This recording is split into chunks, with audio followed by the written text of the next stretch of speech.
Hey guys, not sure how long I'll shoot today.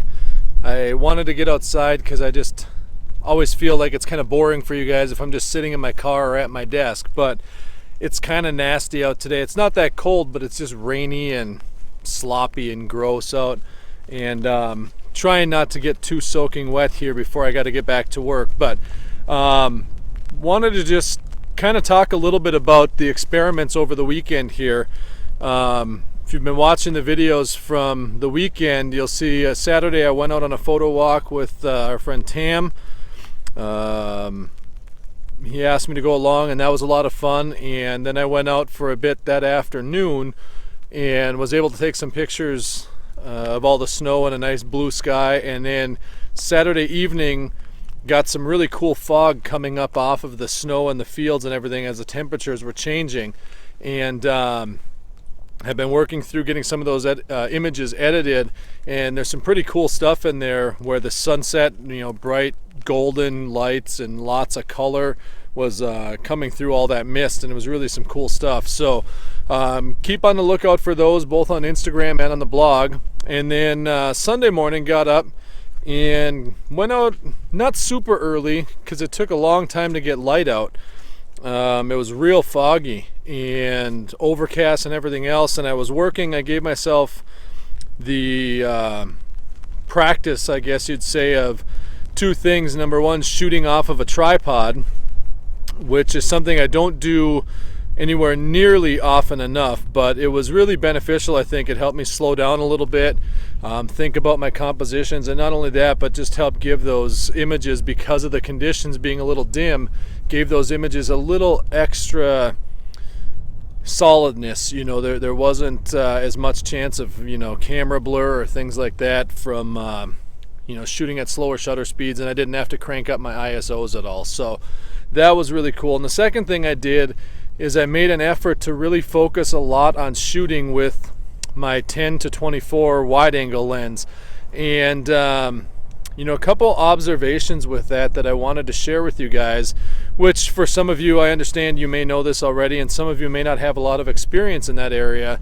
And hopefully this won't be too boring and technical, but the big takeaway I had is that it's really hard when you're used to shooting a little more longer lenses, a little more telephoto range lenses, to get used to seeing things in that real wide angle perspective. For me, when I look at a scene, because I tend to shoot in that full frame equivalent of about 50 millimeter to 80 millimeter, maybe 35 millimeter at times, so I get used to seeing things before I even put a camera to my eye in that perspective, where I can see a scene and know, okay, I can put this element here, that element's over there, I'm going to get a little background, or little different things like that, where you get used to seeing it before you even put the camera to your eye.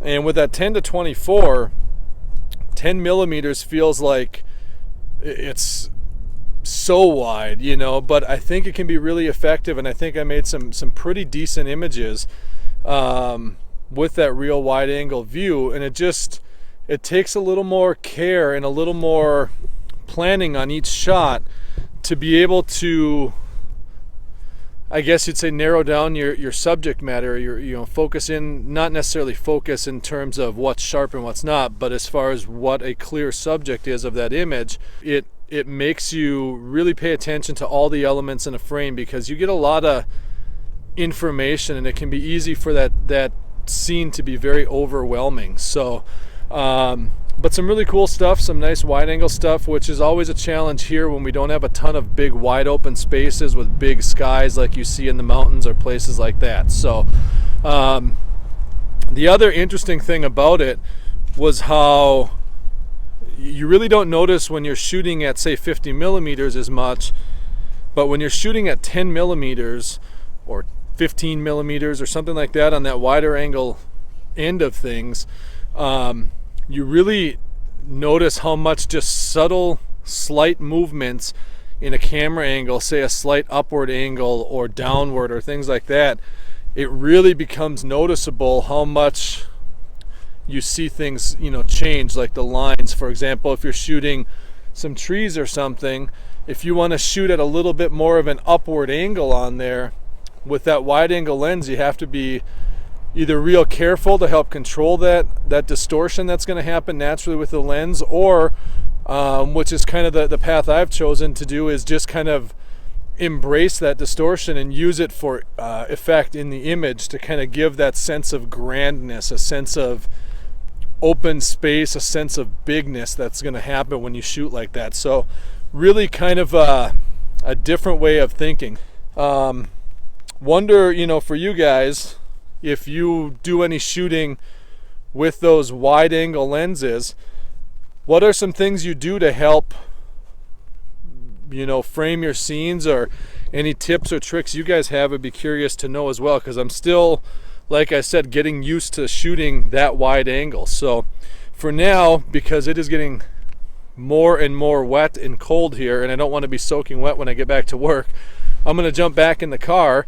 And one other thing I wanted to mention, I haven't listened to even a full episode yet, only about 5 minutes, but I had a new podcast recommendation for those of you that are interested in Instagram. The podcast is called Hashtagged Podcast, and it's all about the Instagram community. They interview photographers and people who are using Instagram successfully right now in their photography workflow. Sorry, I keep looking down. I'm having to watch. Apparently there was a lot of geese here, and they left a lot of nice surprises in the grass under the snow. So, check out Hashtag Podcast. Let me know what you think. I don't know much about it other than the fact I had a friend recommend it to me, and I'm just going to check it out a little bit on the rest of my lunch break here. And so with that, I'm going to get back in the car in just a second, and I will talk to you guys tomorrow. Alright guys, I know I said I was getting back in the car, but I saw something as I was getting ready to go that I'm going to see if my phone can pick it up. I'll point it out when I spin this around.